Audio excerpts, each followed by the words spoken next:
Okay, we're just coming up to 7 o'clock and I can see that there's still some people coming in.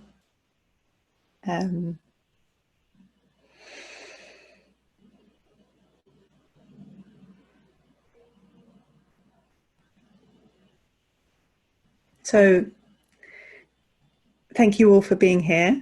This is the fourth and final session in our series this week on ministry in a time of pandemic. And this is exploring the landscape of grief together, which is going to be led by Sophy Banks, who I'll introduce in a second.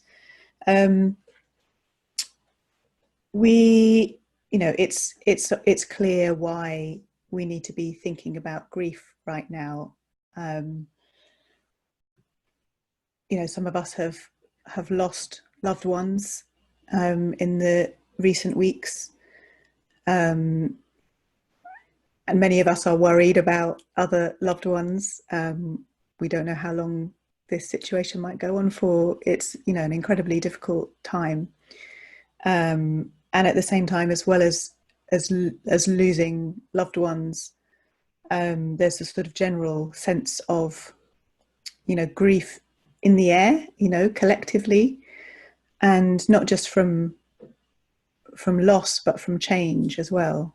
And so this is really feels sort of part of the sort of ecosystem that we're in at the moment. And so it felt essential that for us to include in this series something that looks at grief, and that we can explore together. And the reason I invited Sophy Banks to lead this, I've been following her work for maybe a couple of years.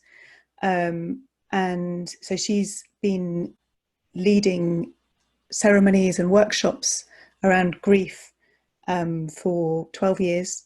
She's joining us today from Devon. And you can find out more about her work at grieftending.org. And something that I find really inspiring about Sophy's work is that she's drawing on teachings from lots of different traditions and combining it with her own experience as a psychotherapist, and really learning from these different traditions, bringing them together and creating workshops and ceremonies that are right for now, right for people's situations as they are. And I'm really delighted that she's able to be with us today. Just a note on sort of housekeeping, I guess, is that we're recording this session. We won't be recording the breakout groups that we're going to be going into. Everything that you say in those breakout groups will be private. After the breakout groups, we're going to have some time for discussion. What's most important to us is that everyone here can get out of this space what they need to and not feel like they are holding things back because they're worried about the recording element. And so, although we feel that it would be really valuable for us to sort of be able to share the first part of this session with Sophy's teaching, we'll check in with everybody towards the end of the session to give people a chance to say if they feel like there's anything they said in the discussion part that meant that they're not comfortable with it being shared. So we're recording it, but the intention is not to share all of it. Definitely not the things that happen in the breakout groups, that's private. And we'll check in at the end to sort of see how people feel about the discussion that happens towards the end, because obviously this is a sensitive and very personal topic potentially. But yeah, I'm very glad to see you all here, and I'm looking forward to what this evening will unfold for us, and I'm going to hand over to Sophy now.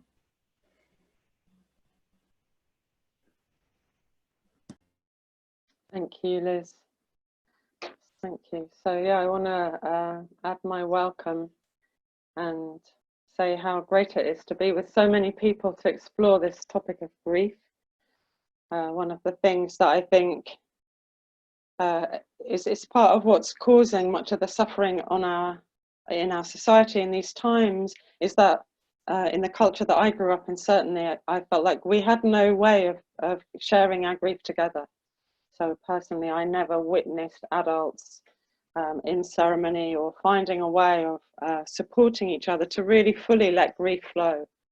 And as I found my way towards grief work, you know, which was a big journey for me, I found that there was something in it that I felt like I'd been longing for my whole life. And it's often something that I hear from people who come to our workshops. It's like there was a hunger that I didn't even know I had until I tasted something.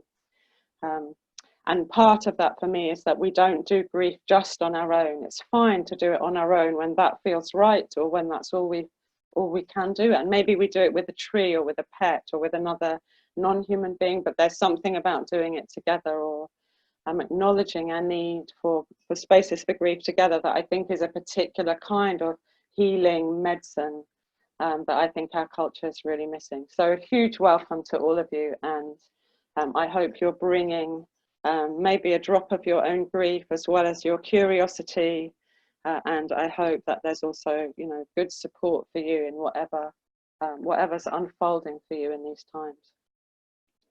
I often talk right at the beginning of a session on grief about banks of the river. It's a total coincidence that my name is Sophy Banks, but this image of banks of the river came from my teacher Maeve Gavin, and she talked about the metaphor of water as a way of thinking about grief. And she said grief is like water, you know, it wants to flow, it has a natural flow. Emotions rise up in us and they want to be expressed. And grief can flow when there are good solid banks to hold the river of grief, and then it can flow down to the ocean. And I love that image, that our tears have the same makeup of salt and water as the ocean. And when we have really good strong banks, we can let a good strong river of grief flow as it needs to. And if we don't have strong banks, you know, we can have those images of what floods look like, of the water can break through and cause havoc, you know, in our lives and to the people around us. But also, if there's no bank, sometimes the grief just gets stuck, you know, it hits a dam, and then again it can become something that's harmful instead of something that's just a natural part of life's unfolding. So we're going to start by just doing a little bit of ceremony, and I'm going to invite you to light a candle and pour water. And one of my teachers was a woman called Sobonfu Some, who's from the Dagara people of Burkina Faso.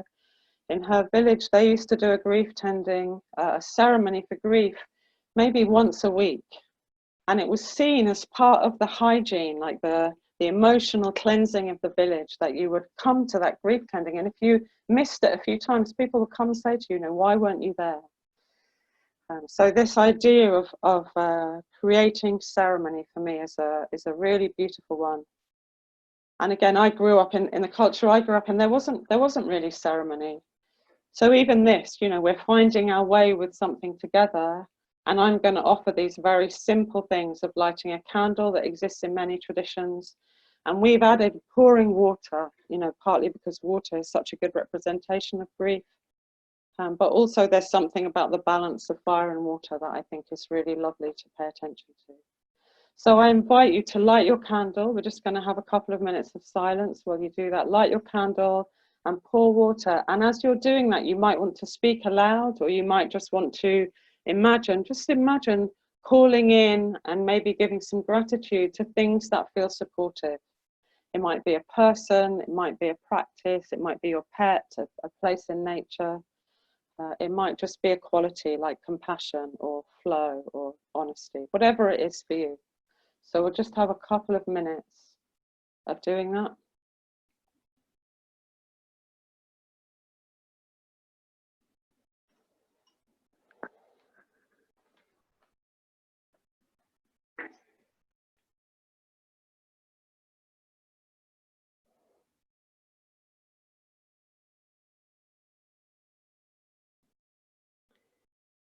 And if you feel to, you could put, if you're used to using chat on Zoom, you could just put a word or two of anything you've called in. And maybe we can just read some of those out, so we can just have a sense of what's being called in for our meeting. So if you're not used to chat, don't worry about it, but some of us may be. you want to put a word in the chat box. What are we calling in?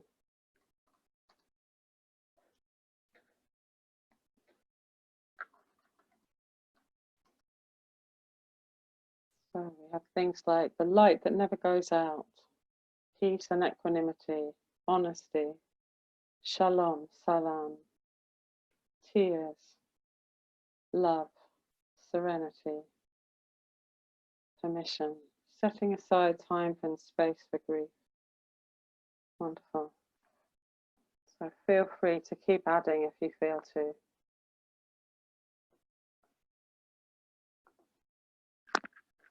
So here's one of the banks of the river that we often call on, a little bit of ceremony, calling on something that's beyond human, you know, whether it's a transpersonal quality, whether it is a teacher or a practice. And there's many more banks.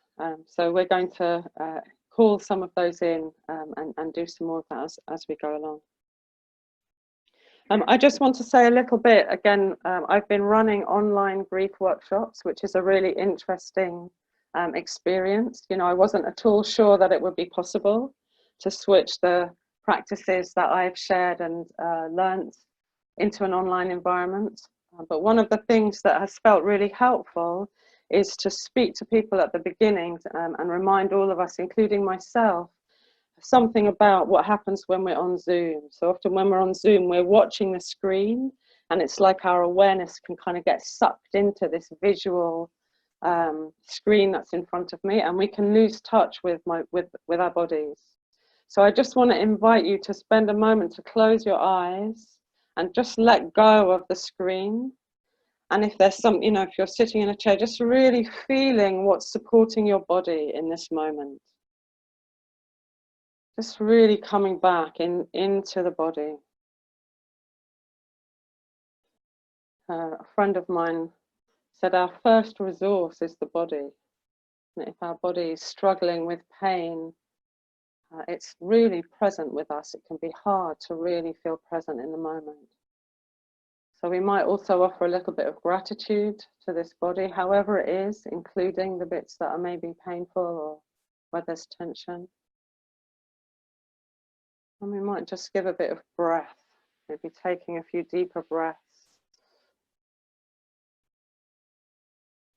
And especially if there are places in your body that are feeling painful or where there's tension, just giving it a bit of space, a bit of breath.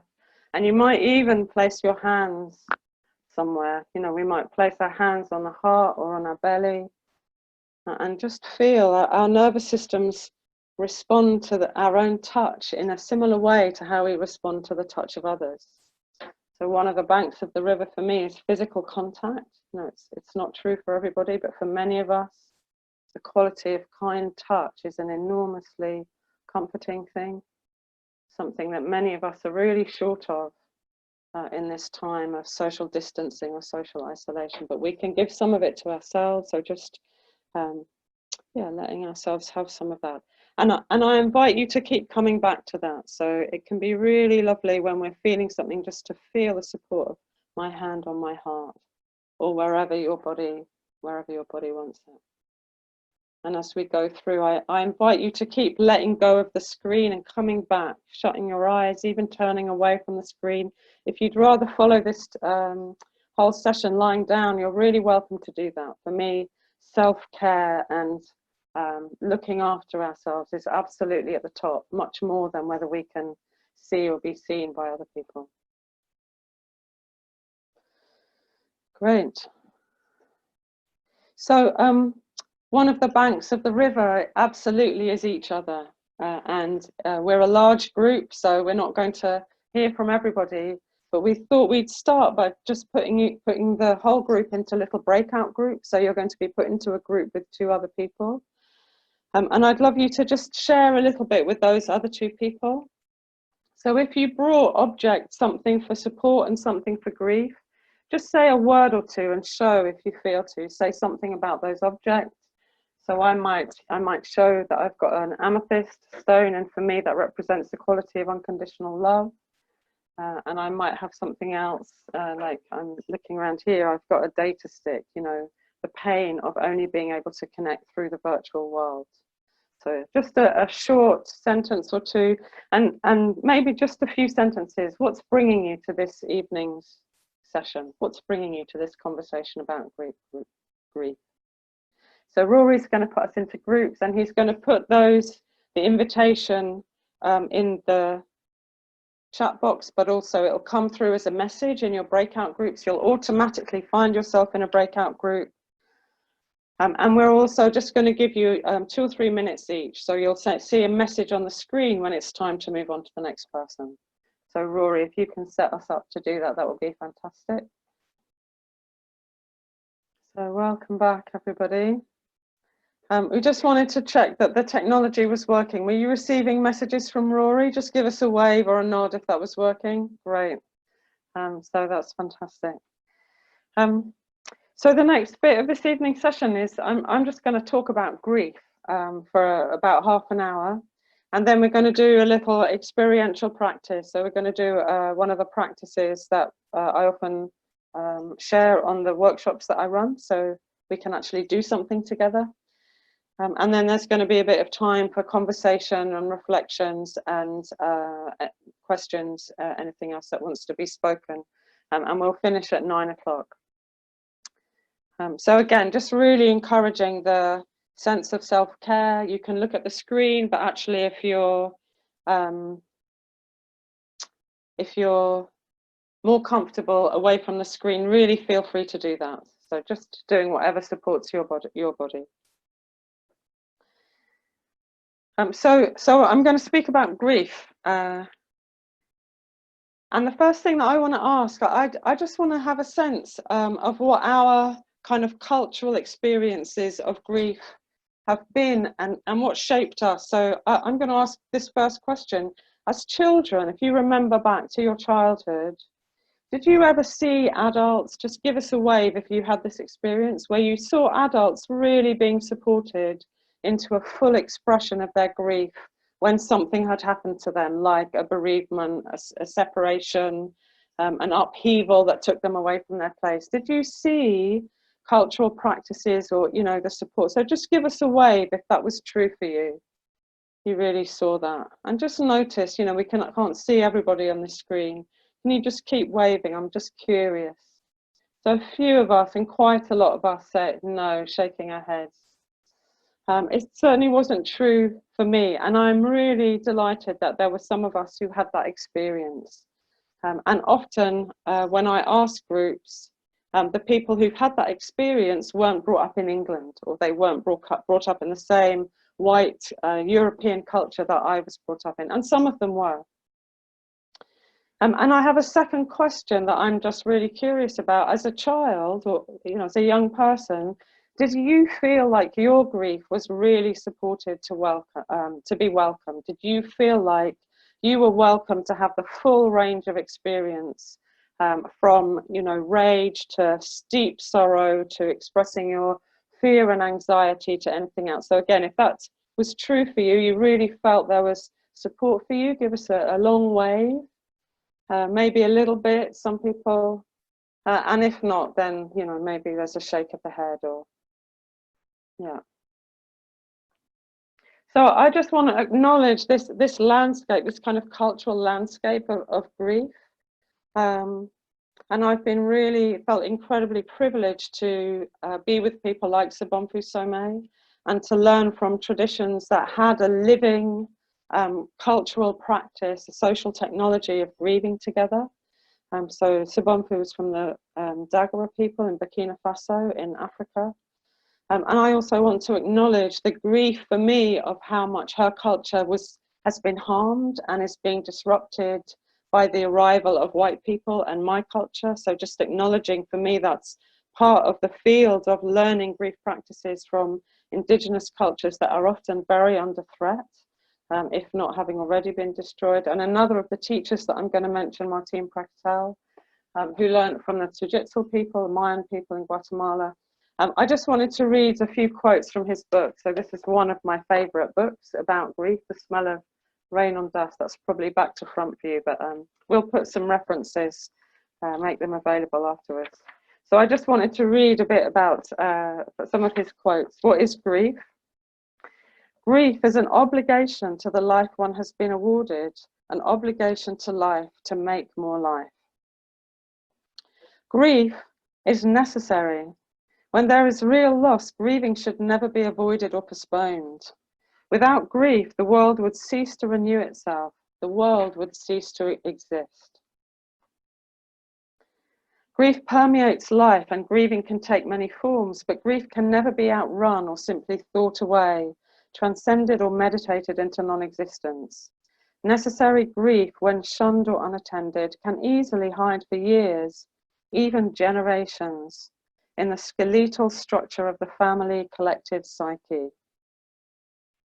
Like light, matter, sound, and energy, grief will eventually manifest even among those in the future who did not experience the loss. Only nations capable of the true art of grief, grieving their mistakes and the deeply felt losses they have endured or have caused to happen, can say that they are not pools of emotional stagnation, dressed up in the spoils of ungrieved wars, disguised as good business, heaping their unwept tears upon the poor and struggling as the currency of poverty. Strong thing to say. And he has this beautiful image of grief and praise being like two twins. Says, grief is not depression, a griever is not depressed. Depression comes from not being able to grieve, which converts our losses into violence. Grief is the best friend of praise, because praise is a grandiose griever. And he says, because they are best friends, both grief and praise live together in the same building, but in opposing quarters, in the left and right chambers of love's great thumping house called the heart. And I love that image that he gives us, that our joy and our grief are these two sides of something that are actually inseparable. And often people come to grief tending workshops and they say, I wasn't expecting there to be so much laughter. You know, and when we find that when we really open ourselves to letting the grief flow, actually the laughter, the joy is really close by. And I don't know if you've had that experience when there's a lot of feeling going through that sometimes you can't tell whether it's the joy of something that's beautiful or a grief, and sometimes the grief arises in that moment because that beautiful thing is not going to be with us forever. And this sense that grief and joy, grief and praise are really interwoven for me. It's a really beautiful teaching. So even these teachings for me is another bank of the river, you know, another way that we can bring our minds to help us understand grief more consciously. And I'm curious always about the people that walked on the land that I'm breathing on now, whether once upon a time there were people on this land who had shared practices of grief. And it's my belief that I can't prove to you that whatever part of whichever land we're in, even if those traditions have been lost, at some point there would have been people who knew how to come together and acknowledge our loss, our suffering, our pain together. So I offer that to you as an idea. You know, it's not the truth. And I want to say nothing that I'm speaking is the truth. You know, I just want to share things that I've learned and questions that I'm still holding. A friend, this teacher of mine, Maeve Gavin, her last project, she died 1.5 years ago, and one of her last projects was to explore some of the grief practices. So she did created a project called the Keening Wake, where she was managing to gather some of the last people who were keeners and record some of the keening songs. So part of the tradition of this land would have been, or at least, you know, she was in the north of Scotland where there's a residual bit of it, but Ireland had the same tradition, but probably once in this part, in the southwest, where there would be people that were professional mourners, you know, people that would lead the singing and help the village and help the congregation to open their mouths and let the sounds of grief come out.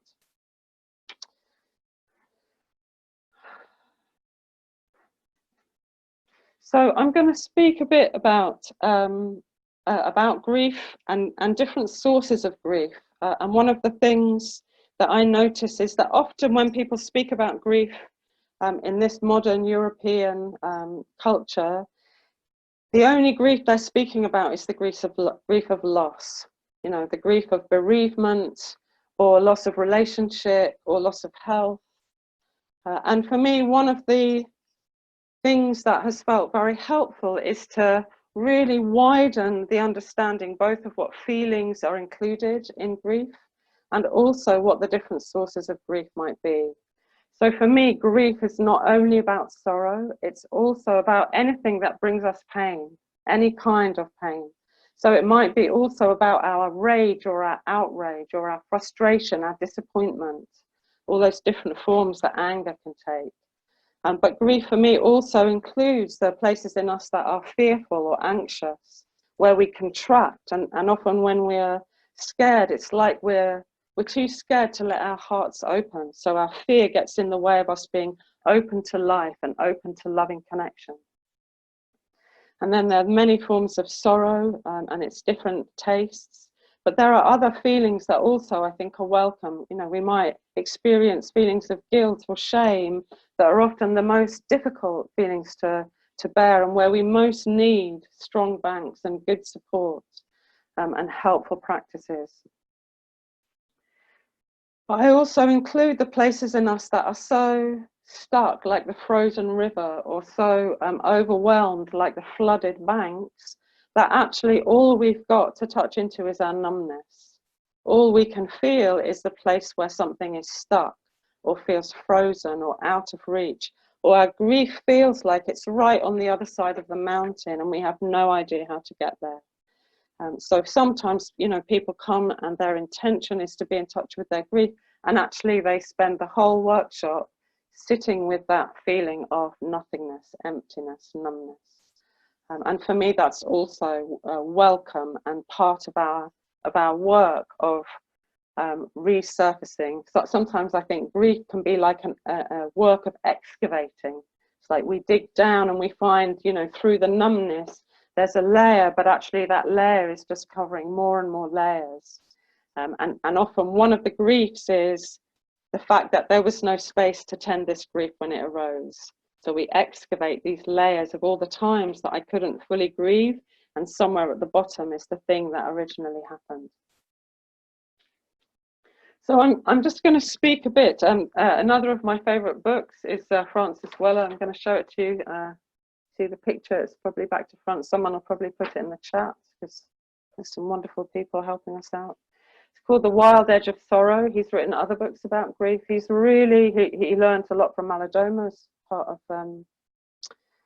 the same people as Sobonfu, Malidoma and Sobonfu, both from the Dagara people. But he's really explored this territory of and this question: how do we create ceremonies and rituals for grief that are powerful enough to meet the strength of feeling in this culture where we don't have a shared experience and shared practices of ceremony? So I'm just going to describe, he speaks about 5 gateways, and I'm going to describe a kind of journey through those gateways. So often we start in the gateway of loss. So we start with a bereavement or an upheaval in our life, the end of a relationship. That was one of the crises that took me on a whole inner journey, was when a relationship for me ended when I was in my 30s. And that's, like I said, that's the most acknowledged. So there's all these different things that we will lose. He calls that gateway, or he describes it with the words, everything we love, we will lose. Everything we love, we will lose. You know, and it speaks to that Buddhist sense of impermanence, that whether it's our health, our identity, our job, our role as mother or father, you know, our life, our body itself, all of these things will have their end.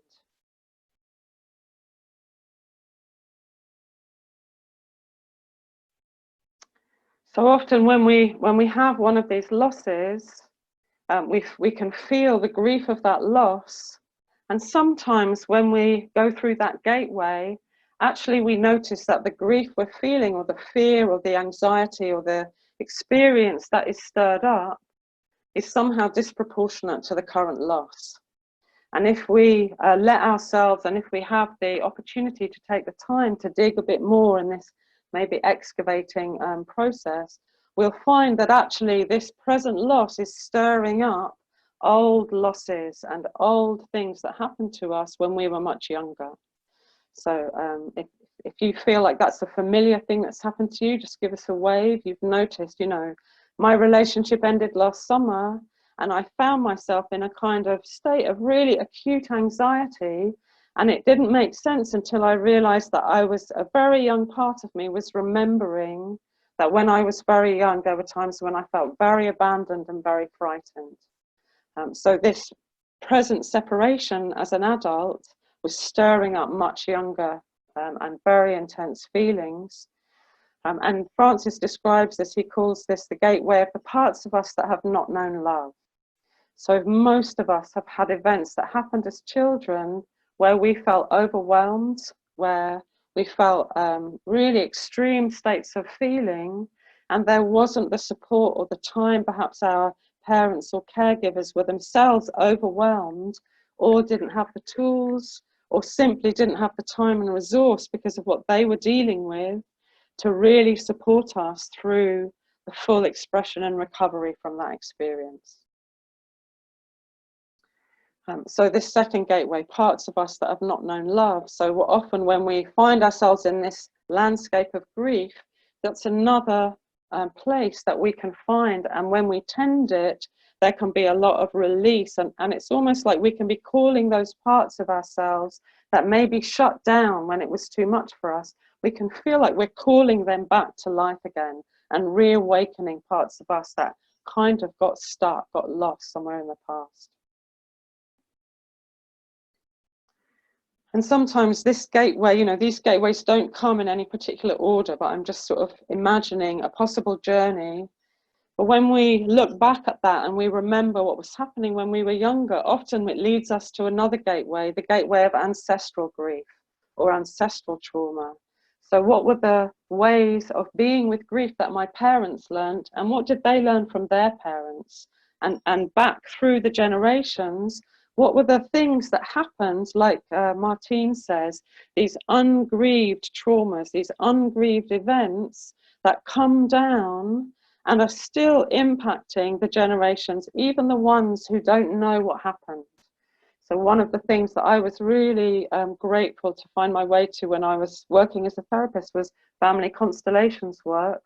And part of what that does is to take us out of a kind of individual pathology, you know, that the person's suffering is just because of their own stuff, and see that a huge amount of what causes us pain is the context that we live in.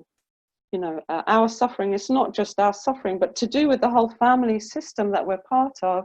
And in that practice of family constellations, we see that sometimes someone from a future generation will take on the suffering of the past.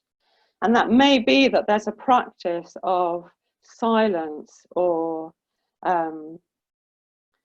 you know, a practice of teaching your children that the world is a very tough place by being tough with your children, because that's what previous generations needed to survive. So that quality of toughening children up can get passed on. Or a quality of being very withdrawn from life, you know, parents who are very absent from life because, again, they're carrying a grief and they've never had the possibility of letting that flow through.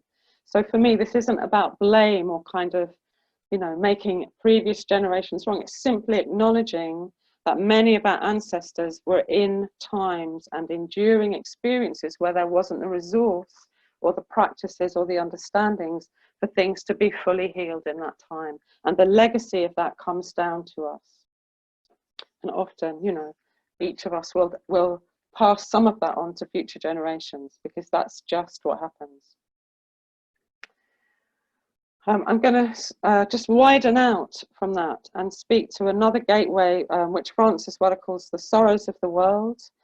For me, I spent a lot of time in the transition movement, where we were looking at the many, many challenges that we're facing, the crises around climate change, of ecological degradation, but also the immense systems of harm and suffering that come from the legacy of systems like colonialism or patriarchy, you know, where these systems of power and structural violence that have impacted many, many people's lives over time.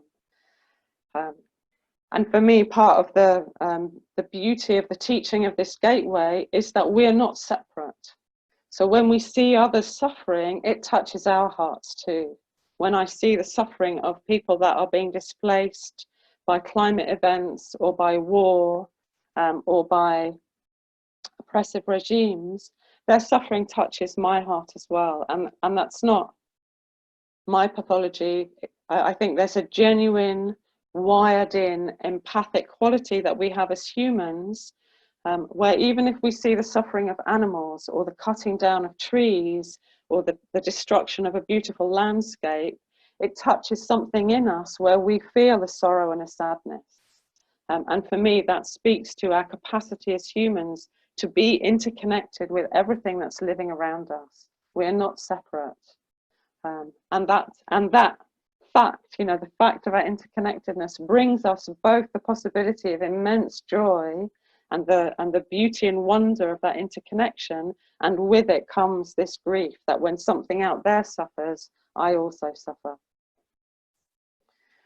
And then the last gateway that I want to speak about, Francis describes as what I expected and did not receive, or what I expected on arrival and did not receive. And for me, this is quite a subtle gateway.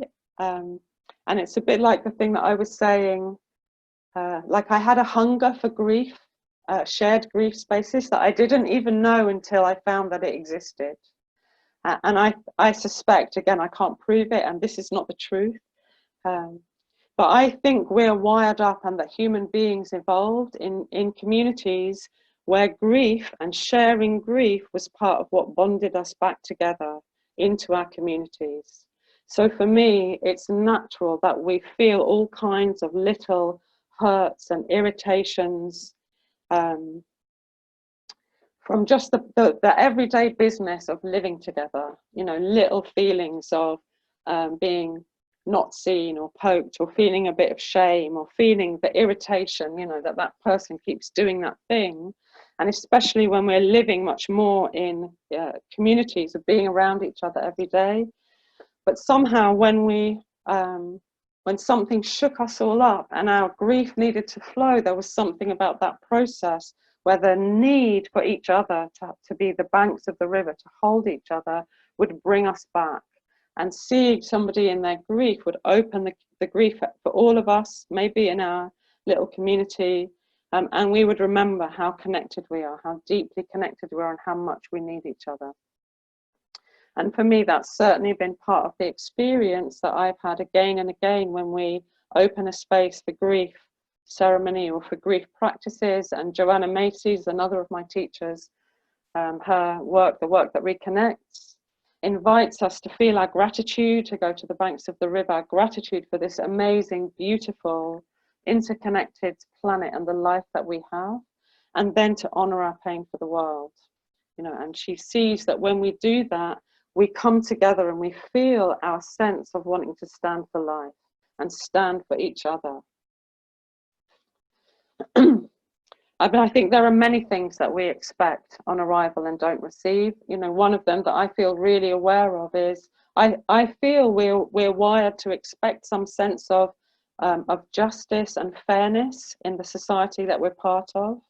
And there's been really interesting experiments about the monkeys, you know, who were treated, given unequal rewards, and they immediately, you know, were outraged by that. One of them got a grape and one of them got cucumber for doing the same task. But I think also there's that feeling of outrage that we would have leaders that you know, only take care of a privileged few and are not taking care of the most vulnerable in our society. So that sense of outrage for me says there's something I expect. I expect there to be elders that care for everybody. I expect there to be processes of healing that pull me back into life when my grief is overwhelming me. I expect there to be a human society that is connected with the natural world, you know, and all the research about how children get attention disorders, syndromes, can be really significantly healed by spending time out in nature. We're wired to be out in nature, and we don't have that. There's a deficit, there's a feeling of loss of something that maybe we don't even know. So the very last bit of this bit of talk, and then we're going to go into breakout groups again, and there's going to be time to do a little practice. But I just want to speak a bit about grief in this time of the pandemic. You know, what's happening to us now as we are in, you know, whatever circumstances we find ourselves in. So for some people that might be real social isolation and lockdown. For some people that might just be social distancing so we can get out and see people. What's happening to us? What's happening to us, and what's the impact of that on us and our grief? And for me, this time brings both immense challenges in this landscape and also really interesting opportunities. So I feel like many of us are having lots of those gateways shaken up, you know, so some of the things that hold us and give us comfort on a daily basis of seeing friends, physical touch, our routine, the financial security of work, the routine of work, just the ordinariness of walking down the street with other people and not feeling a sense of risk or fear if we're doing that. So there's lots of ways in which the things that are our everyday routine are being shaken. And for many of us, that shakes all kinds of sense of insecurity, of loneliness, of the impact of our nervous system, of the loss of touch. So there's lots of grief that's being stirred, and we've lost a lot of the banks of the river, of being in the physical presence with each other, of that sense of loving touch. All of those things are banks of the river. So yeah, in this time when things are stirred, we've lost a lot. And also what I see is there's a lot of disturbance of some of the ways that we cope on our own. So there's much more reaching out to help each other, reaching out to find ways, new ways of connecting. And because these are extraordinary times, there's the possibility of trying something different. You know, maybe we're having a different quality of conversation with people because, you know, we're not just in an everyday chat. You know, maybe we're asking deeper questions about how is it for you? And maybe people are sharing more deeply about their vulnerability. So for me, these times bring both the challenges and the possibility.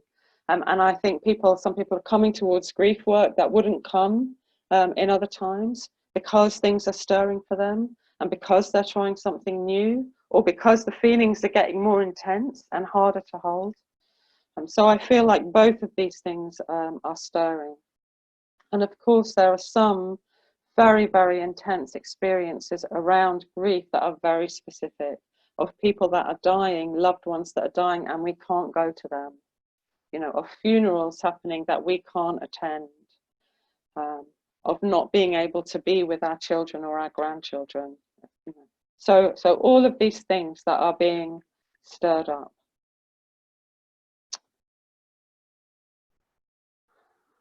I want to finish just by coming back to this image of the two wings of the bird. And for me, part of the remedy and part of what we can invite, or part of my conscious practice in these times, is to really strengthen and enhance the banks of the river that I have available to me.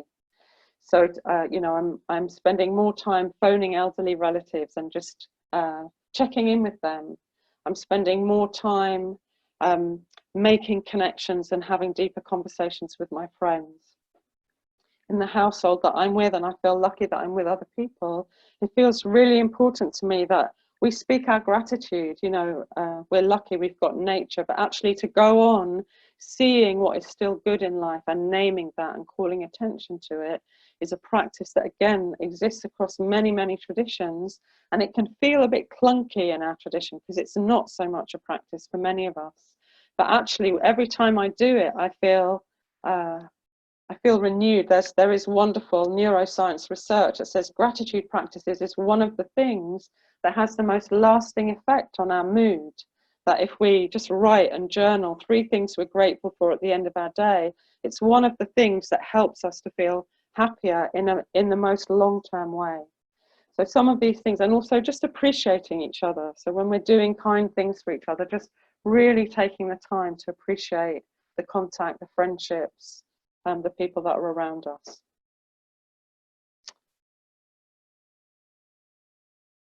So yeah, I'm aware that we're coming up to 8 o'clock, you know, and one of the collective beautiful forms of expression for me has been the clapping of the National Health Service, you know, and I know for some people, again, that works and it doesn't work, but I just want to notice the woman who started it has said that tonight might be the last night.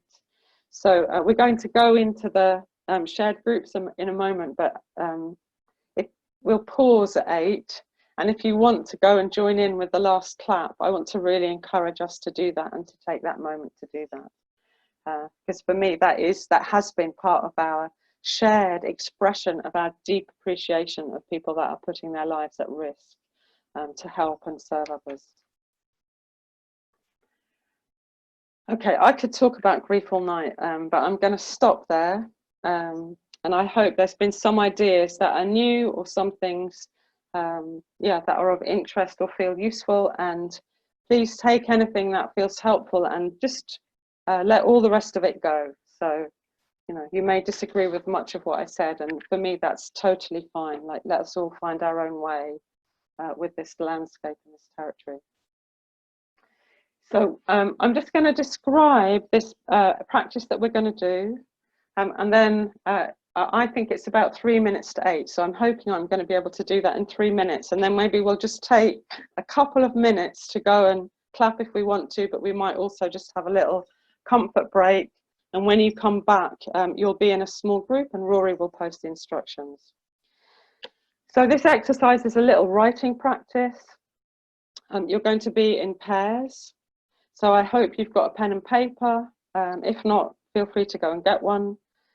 And we're going to give you some shuttles, and the shuttle it's like that image of the shuttle that carries the thread across the loom, and the idea is that the shuttle carries your pen across the paper. So one of the shuttles is my heart, so it's just the start of a sentence, and if you chose to work with that shuttle, you would just write my heart, and you would just keep writing my heart, my heart, my heart, my heart, until your heart says something that you can write down.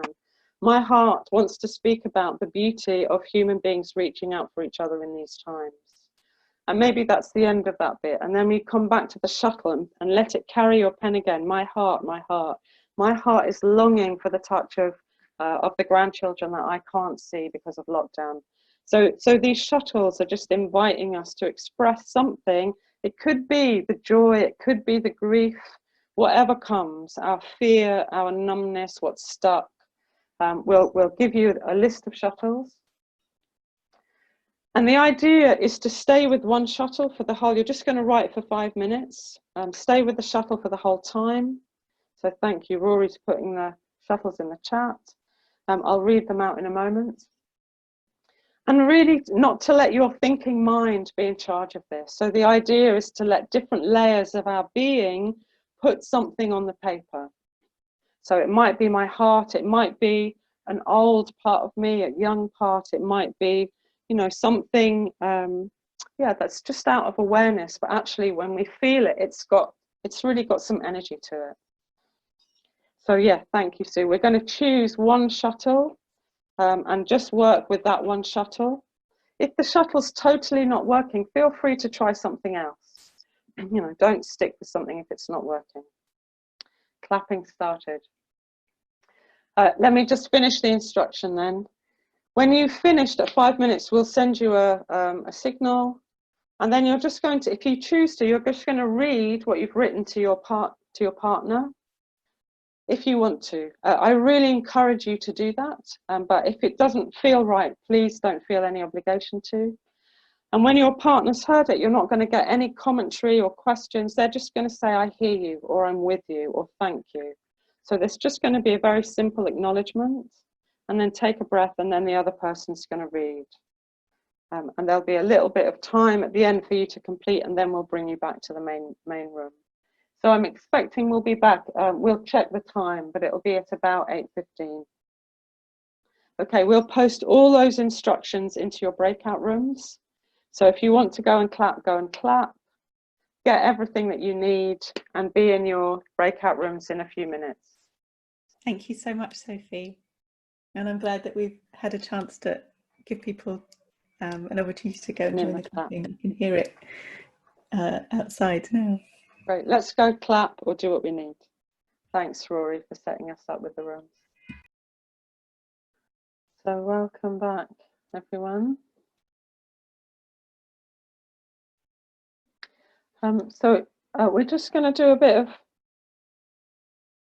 of gathering up any reflections, any comments, any questions that you have on everything that we've shared. So it might be something from that practice that you feel like you want to speak about, or just say a sentence about. It might be there's a question from something that I said, from something that you were with before you came on this call. So there's two ways that you can do that. If you're happy to put it in the chat, just open the chat window and just type in your comment or your question. But also, if you want to say something to the group, we're just going to invite you to either way, but you can also put your hand up, and Rory's going to tell you how to do that. And then he's going to check who's got their hand up if you actually want to say something to everybody. So Rory, do you want to just describe that? Yeah, so if you know how to use the raise a hand feature, then I'm going to encourage you to do that. And you can do that by clicking on the participants tab at the bottom of your screen, and then you should see something saying raise hand. And that will tell me that you have a question. If you can't work that out and don't know how to do it, then don't worry at all, and just actually raise your hands and try and get attention. And I'll be scanning through the screens to try and find you. But you can also make a comment or ask a question in the chat as well. So there's a few different options for you, whichever you're more comfortable with. We're going to take a few questions at a time. We've got at least 4 hands up already, so it's a good start. Would you like to, should we make a start? Let's just take a couple of minutes so that if people do want to write something in the chat, they've just got a chance to do that without missing anything. And you may just want a moment just to digest as well and just feel, you know, where am I now after that practice? So yeah, let's just have a couple of minutes just to take a bit of a breath. What's stirring in you? You know, again, you might want to come away from the screen and just really come back and check in. You know, how's this doing? How's this body? How am I feeling? What's really alive and moving in me? Yeah, what do I want to share or ask?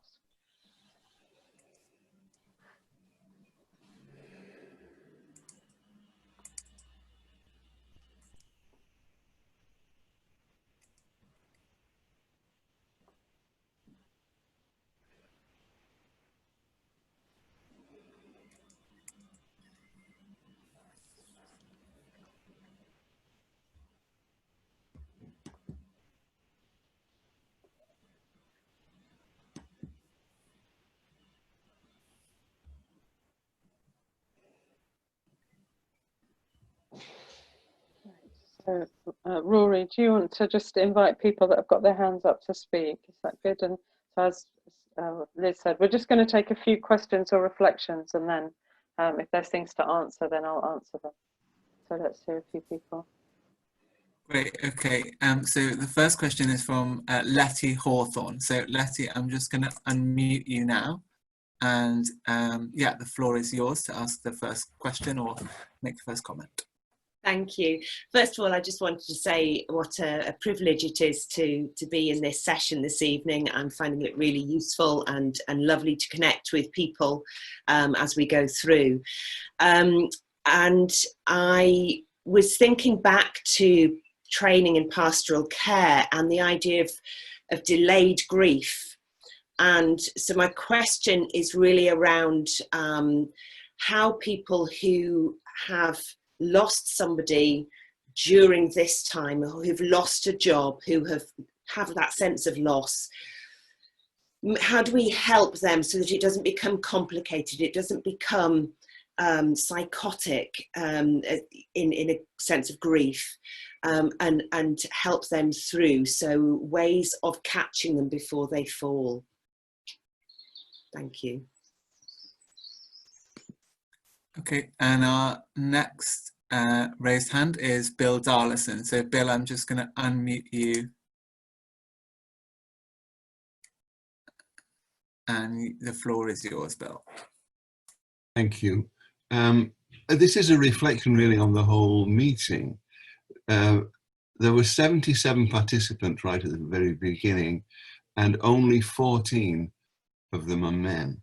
And I don't know what to make of that, but I think it needs to be, we need to know that that's the way that it seems to fall in these kind of groups. It's an observation, not a question. Thank you.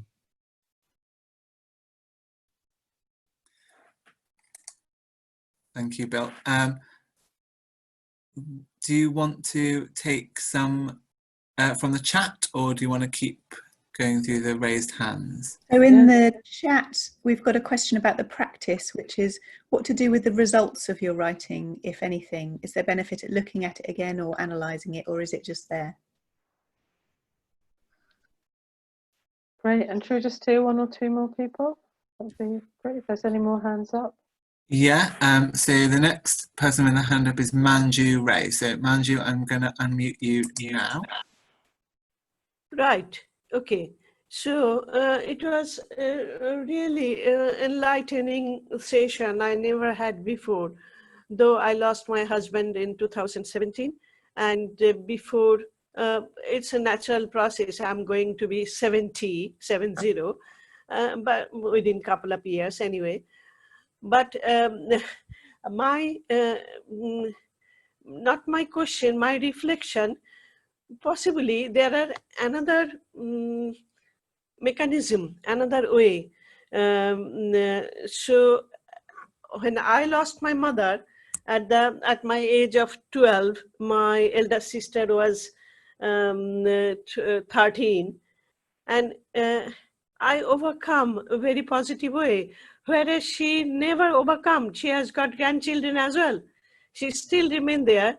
So possibly I am a gifted person to overcome that, and my inbuilt some mechanism ongoing.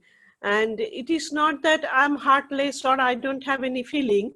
Rather, I learn from the people how positive way to convert, to transform this energy. I remember that Buddha's one poem we had in very early days, that someone's son died, a very young child, and came to Buddha for to just bring child back to life because of you are powerful, that spiritual person.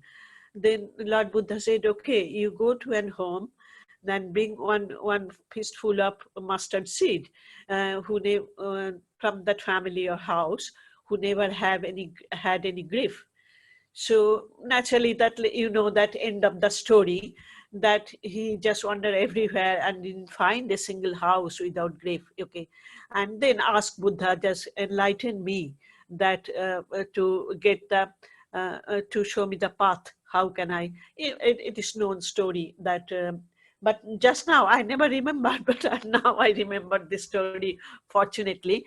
So you wonderfully discuss everything, but possibly I am the very fortunate, blessed person, very childhood, when at the age of 12, my mother died. She suffered 2 years of cancer. I looked after my mother. When people came to support me, I very carefully, very shrewd way, I didn't say them go away, but I just keep them very far because they are the most damaging people. They will damage my mind. It was my understanding. Thank you. Thank you. Thank you. just respond to some of those. You know, and I think, Manju, what you're speaking to, there's a kind of mystery, isn't it, in how each one of us is impacted by events, and you know how one sister can be really still with something many years later, and the other one sort of finds a way to find their way through it, and even maybe to be strengthened by it. And I don't think there's any real explanation for that, and I certainly don't think there's any one right way that anybody should be dealing with their grief. I think it is a really personal journey. For some people, you know, shared grief spaces are a kind of anathema. You know, I never want to go there. That would be so unhelpful. You know, my way is to do it on my own, or, you know, for some people, the way through is through, you know, finding the positive. So for me, there's no shoulds, there's no right way, and we're most resilient. You know, we have the most possibility of each one of us being in life the most when there's different spaces that we can go to. So I guess what I feel like I'm trying to offer is a space that, you know, that some people will come to and find their place in. For you know, Bill, what you're saying, it's very rare that grief spaces have as many men as women. I think I've been to one where we had 50-50. Which was just a delight, and it's fantastic to have men here. Welcome, so great. It's lovely that there are people, men that are offering this work. So I often work with someone called Jeremy, and I think there's something cultural, certainly, that I grew up with, that it was easier for women to access their vulnerability. You know, there still feels like there's a very strong patterning for men that you know, there's a weakness or shame even in acknowledging our tears and our grief. And I think it's really lovely when men can flip that around and acknowledge, actually, to feel our grief and to show it requires a certain kind of strength.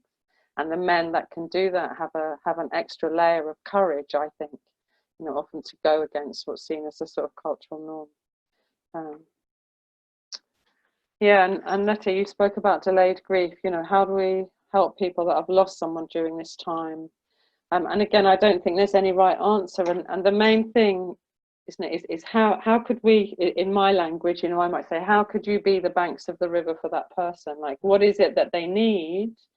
And it might be just a listening ear, you know, and we can do things on Zoom. I love it.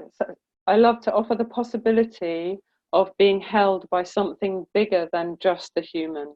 So for me, the lighting of the candle and the pouring of the water, and you know, I feel like I'm still practicing one of, I think it's Francis's phrases, is apprenticing to grief. He speaks about grief as a teacher, and I feel like I'm an apprentice to grief. And one of the things that I'm trying to learn is how to speak to my own grief, but to speak to other people in their grief in ways that help it to flow. And you know, using metaphor, using images, speaking of different traditions that may have some resonance. So, you know, Manju, you shared that beautiful story from the Buddhist tradition about there's no household that hasn't experienced grief. In our grief, we can feel our connection to all those generations that have lost somebody before us. You know, we can feel our shared suffering, and this thing that is overwhelming us doesn't have to be a source of isolation. But if we remember that there are so many people that are losing people, we can feel, even if we don't know them, that we're not alone in this. And it might be that, you know, we speak about our tears and how our tears flow. You know, I speak about that metaphor, you know, they'll go into the earth. If we put our tears into the water and we wash our hands with water, that water goes into the earth, and that earth may bless us one day as rain. It may find its way to the ocean where our tears are welcomed. You know, that beautiful image, the ocean, we sometimes sing a song, the ocean refuses no river. And that place of the ocean is where all of our ancestors' tears have ended up, you know, or in the clouds.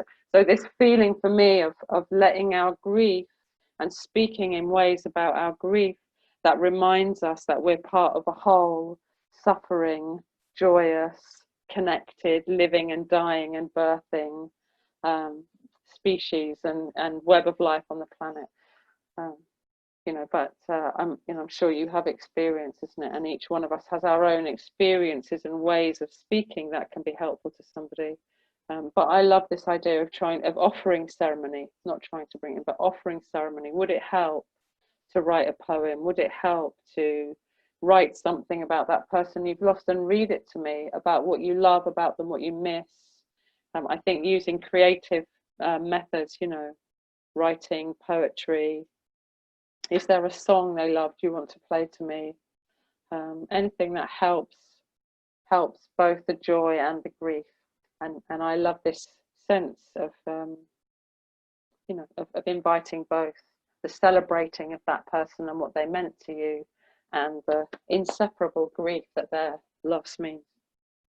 So that's my suggestions, you know, and I'm sure if we could had time to hear from everybody, we'd get another whatever it is, 64 more excellent suggestions of things that we could do. Thank you. Great. Chris, so there was something about what to do with the writing, and that's a lovely question. You know, if we've written this, my invitation is not to hold on to it or feel like you need to kind of look at it and explore it any deeper, although of course if you want to do that, you're really welcome to do that. So there's no right thing to do. Sometimes when I've written this, written something out, if it feels like I've written it in ceremony, I want to kind of bring it to an end in ceremony. So Jeremy, who I often teach with, he says in the Jiu-Jitsu people, he's studied more with Martine, they would say, like, put it out and then let it go. You know, we don't need to hang on to it. And I love it that, you know, we've got to the end of our grief today. Don't worry, there'll be more tomorrow. You know, it'll keep flowing. We're never going to run out. So we could let this one go, and, you know, tomorrow maybe there's another shuttle, another piece of writing, another thing that wants to be expressed. And let's let that flow as well, and trust, you know, there'll always be more. That's great, isn't it? And with that grief, may there be more joy, and may there be more connection and more sense of holding each other. Great. Can I squeeze in another question? Yeah, please. Yeah, thank you, Liz. I was really interested by what you were saying about keeners, the people who are sort of helping the release of the collective grief, you know, that traditionally allowing the grief to come out. And I'm just really interested in whether you've seen anything, or whether you can imagine anything emerging in this time of pandemic. You know, where are the keeners that we need now? Is there anything that you've seen emerging? I haven't, actually. That's a really lovely question. There are some people who offer, who before the pandemic were offering a grief space here, and some of them were really experimenting with you know, using their voices to help open the sound of grief for the people that were in the group. But I've not heard of people, and part of the challenge for me is how difficult it is to get sound and song to travel over Zoom. You know, that, you know, for me, singing in harmony especially is absolutely a central bank of the river. And it's very difficult to get a group, you know, it's often a cause of more grief than it helps with when we try to sing on Zoom, and it all kind of disjoints and gets very clunky. But yeah, what a lovely idea. You know, would that be a way of helping someone with their grief, to sing for them? I do sing when I'm running workshops online. I do sing as part of what I offer, but, you know, I can't. Sometimes we do it with people that have sung and they know the songs we do. Yeah, I mean, hasn't it been lovely that people have been playing music to each other? You know, isn't that just such a poignant image of lockdown, of, you know, the Italians that were playing and the quartet that set up to play, to acknowledge our separation, but to connect us with sound. You know, maybe that's the closest we've got. Great. We've got some more questions. Yeah, we've got some hands up. So Chris Winter, I'm going to unmute you. Hi, the only thing I was going to say was that Radio 4 did actually do a whole series on keening, and they did they broadcast some of the last recordings of the original keeners who were actually keening at funerals and things. And it was a really powerful thing to listen to. So if you get the chance to go on their website, I'm sure it's probably on there. They, broadcast, they keep records of everything they broadcast. It was really just a powerful thing to hear. And it was, well, hearing the recordings from the 50s, and I think there's one from the 60s, it was bordering on almost wailing. It was such a powerful, guttural, emotional experience that I don't think anyone who heard it would not be moved.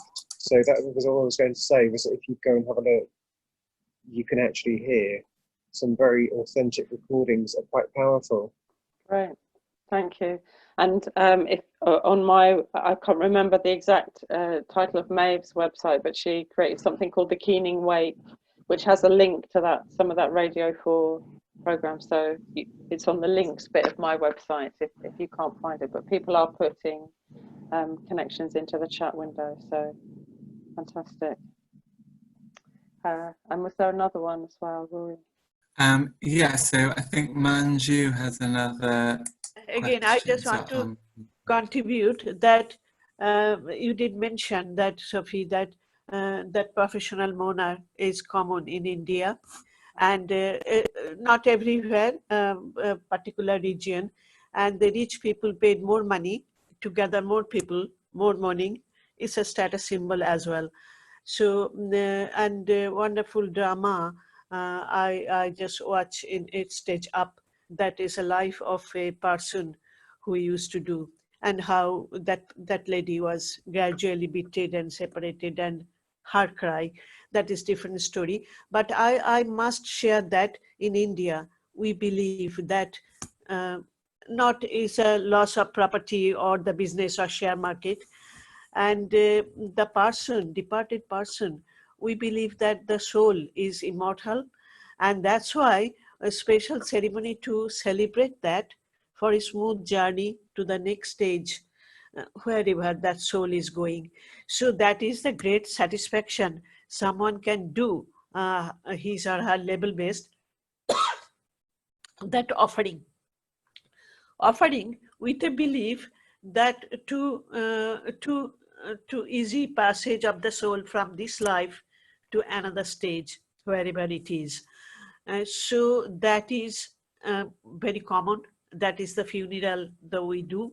And for the priest, it's a business, get good earning, but it's a great satisfaction. And recently one mindful group started that offering food daily. It was my family practice. My grandfather used to do that daily before eating. That same food will be offered, as many, the stage by stage, as many ancestors you can remember, starting from the recent one. And that is a very simple way, but it has a great value because of the mindfulness group. They are encouraging people that offer your food. And we have nationally in India, one particular day in the sun, moon, the association, it is the whole nation, they remember the ancestor. And my family had a list of that ancestors just to offer them, remember them, and pay the gratitude. And I'm very happy to say that mindfulness group trying to introduce it. My family practice, not my family practice, it's an Indian practice. It has a great value. Thank you. Thank you so much. For me, it's really just wonderful to hear these, where these practices are still alive. It's really lovely to hear. Thank you so much. It's not particularly following on from what you're saying, but there's just a beautiful expression that Jeremy often quotes Martine saying, he says, the ancestors wear our tears like jade beads. The ancestors wear our tears like jade beads. And there's something for me about that sense that the ancestors celebrate when we really are true in our feelings, and we can let them go through, let our feelings go. Yeah. And often, you know, we'll do it at the end, but I feel like when we really are doing our grief work, you know, in this present moment, this idea that, you know, for the ancestors, the ones that have gone, it's too late. We can remember them, and it's beautiful to have these traditions of remembering them, of calling on them for support, maybe, you know, that may or may not work for different people. I love this idea that even if often our relationships with our immediate ancestors are complicated, but if we go far enough back, you know, far enough back to those crowds of people that passed on life so that we got here, you know, somewhere back there will be an ancestor who understands what we're dealing with. Somewhere back there, there'll be somebody who'll catch a flavour of what we're needing support with and maybe can help us. And again, if it's not helpful, just let it go. Yeah. So for me, when we do our work in the present, we're healing often the ancestral grief. And I really like just to think that we're also doing it for the future generations. You know, when I do my grief work, for me, it's not just for me, it's part of my interconnectedness with the whole flow of life. And it's part of my responsibility and taking care to pass on life. I don't have kids, but I still feel like when I'm doing my work at the grief shrine, there's something that I'm doing that is also, I hope, of benefit to future generations. And in these times of precariousness, you know, we may all have very different views about where we are in terms of the future and the security for future generations. Personally, I feel like there's a huge amount of challenge coming for future generations. So the more we can do to clear whatever's needs to be attended to, those of us that have the time and privilege to be able to do that, feels like a good work to be doing. We've got a couple of raised hands. Great. If you're okay for some more questions. So I'm going to ask Arek, unmute you. Yeah, hello. All I want to say again is a question / reflection, partially because of what Manju said. I do believe that, yes, we are lacking some of those rituals or some of those helpful techniques here in the West. And at the same time, for me personally, because few people mentioned in the chat, say All Souls Day or 31st of October, Halloween, one of the things that really speak to me and resonate with me is how people in Latin America, especially in Mexico, approach death, Day of the Dead, Dia de los Muertos, and all those celebrations. And when I try to at least incorporate some of those elements into what I do at that time of the year, I'm often accused of cultural appropriation and stealing something that isn't mine, and how dare I do it, basically, because, you know, it's not appropriate, yet it really does speak to me. So where does it sit with you here, Sophie? It's such an important question, isn't it? Thank you so much for bringing that. And it's a question that I've sat with a lot about, you know, like I said, I don't feel like I'm doing rituals from, say, from Sobonfu's tradition, because I don't feel like I could possibly do that. But there are elements that I've learned from her that I incorporate in what I do. And there's a real edge, because, you know, it's not just borrowing from a culture, but borrowing from a culture that my culture has created so much harm towards. For me, how I've come to a place of peace with it is to feel what is my intention in offering this work. And I'm glad to speak to it. So I feel like Sobonfu brought those traditions to the West for a specific reason, and that was because their elders saw that our culture was sick and needed healing. You know, they saw that their future depended on the European kind of colonizing world attending to our unprocessed grief, because the lack of it was why we were creating so much suffering in other people's countries.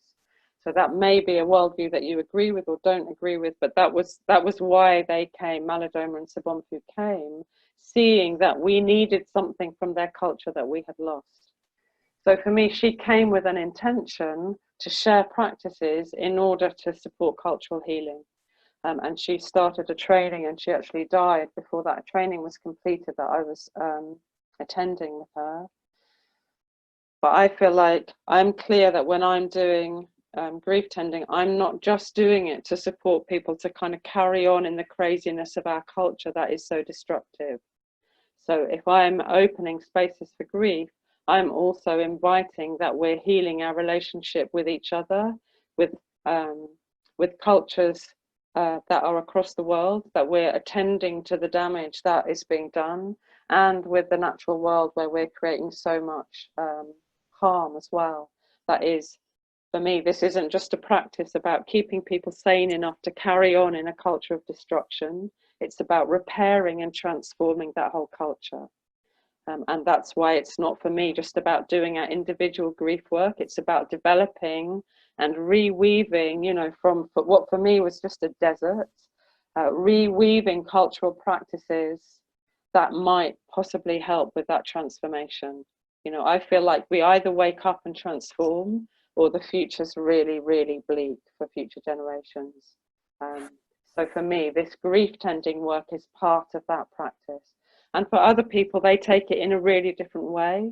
You know, but that's how it's sort of squared within me. And that may or may not answer what you're asking, Eric, you know. And I think that it's important to be respectful and sensitive and acknowledge, you know, the cultural trauma that's underneath the challenge in that, you know. If all of our cultures were healthy and thriving, it would feel much easier to be sharing and, oh, that's a beautiful thing you do. But actually, when there's so much destruction, you know, it's really, it can be just another extractive thing we do. I'm going to take that as well. So we need to be really careful with how we do that, and that we do it respectfully. So yeah, thank you for bringing that question. I just want to check in with Sophie and Rory about time. Yeah, what a great idea, because we do need to stop, and we're planning to stop at 9. So I think it would be good, I think we need to start winding up, and I'm sorry, is there just a sentence from, I can see 2 hands, I don't know how many more there are that are up. Is there anything burning that needs to be spoken? And there's a third, Marta, I can see as well. Yeah, there's 3 hands up at the moment. Okay, can we make it a sentence each? Is that possible? And because I'd love to hear more voices, and then we'll find a way to close. I'll start with Marta. Thank you. From Clyde Groves, who's an American Indian Unitarian minister, tap into the traditions that existed in your own people for doing work like this, so that you don't have to go and steal from other people's, because you don't have to. There will have been traditions in your own people. You just have to find them. Okay, Stephen Crowther, I'm unmuting you now.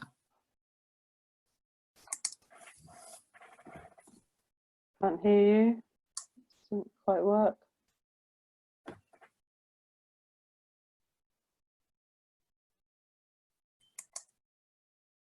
Sorry, I thought you were unmuting me. I can't keep it to one sentence, but I guess my thoughts were in one sense, I think we're born into loss, aren't we? Because don't we experience a loss at the point of birth, the loss of the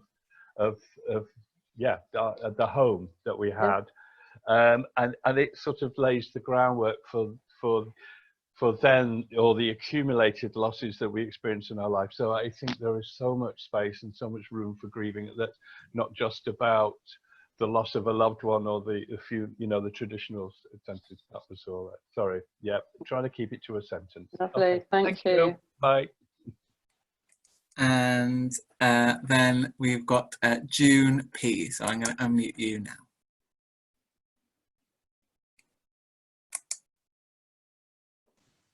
Hello, can you hear me? Yeah. Yep. Yeah.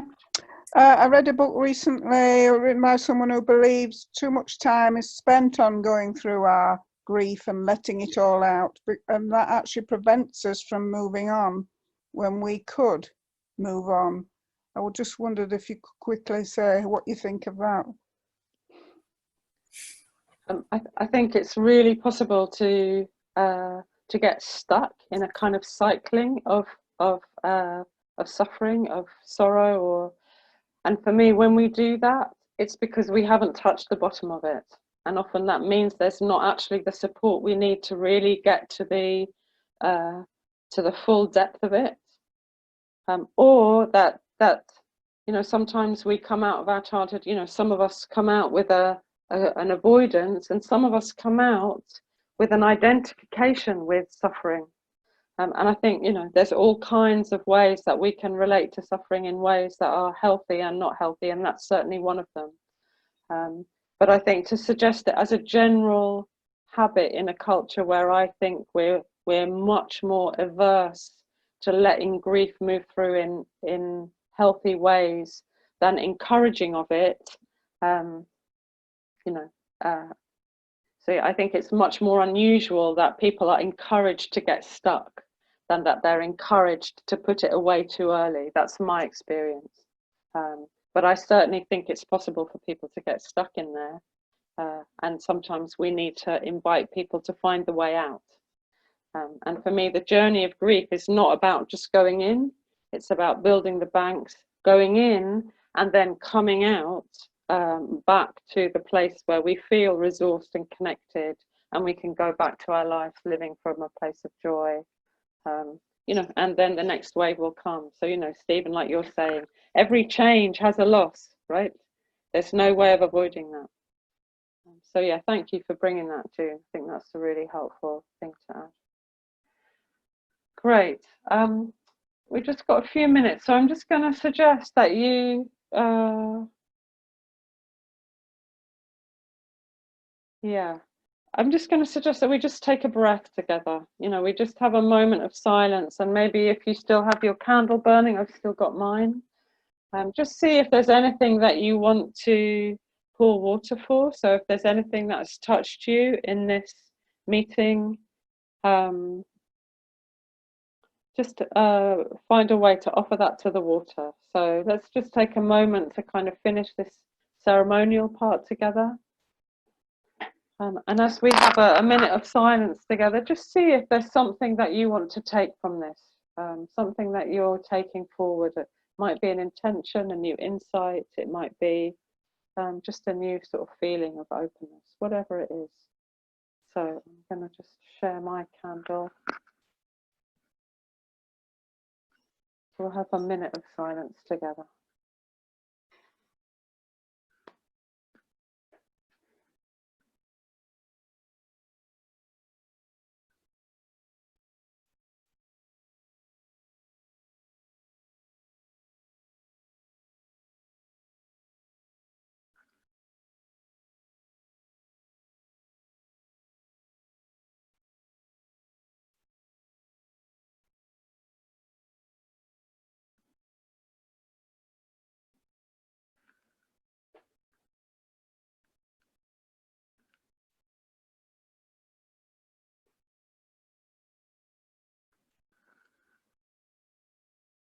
And again, just to complete, if there's anybody who you know is suffering, it might be yourself, you know, something that you're carrying, but if there's anybody who you know is with grief at the moment, just pouring water for them and just sending your good wishes, your love, your prayers to them.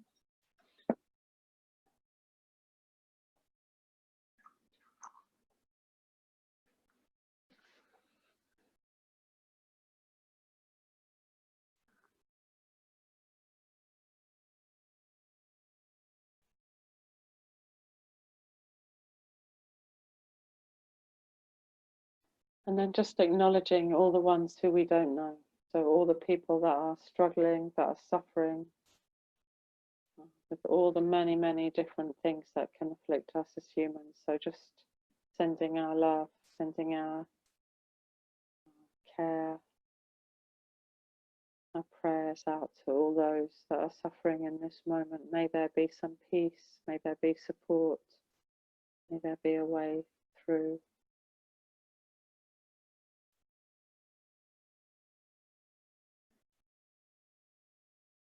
Again, I'm just going to pour water for that.